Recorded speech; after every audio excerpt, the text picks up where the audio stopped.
సర్వం విశాలాక్షి భిక్ష అన్నం పుణ్యం ఎరగని నాకు అన్నపూర్ణ రక్ష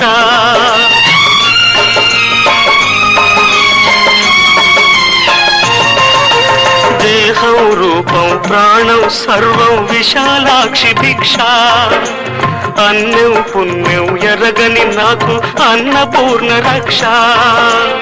ఇద్దరు తల్లుల ముద్దుల బిడ్డకు ఇది అగ్ని పరీక్ష పొడి చేర్చుకోవా అమ్మా నన్ను గుడిలోని తండ్రే మనకు తీర్పు గుడిలోని తండ్రే మనకు తీర్పు కాశీ విశ్వనాథ తండ్రి విశ్వనాథ నువ్వే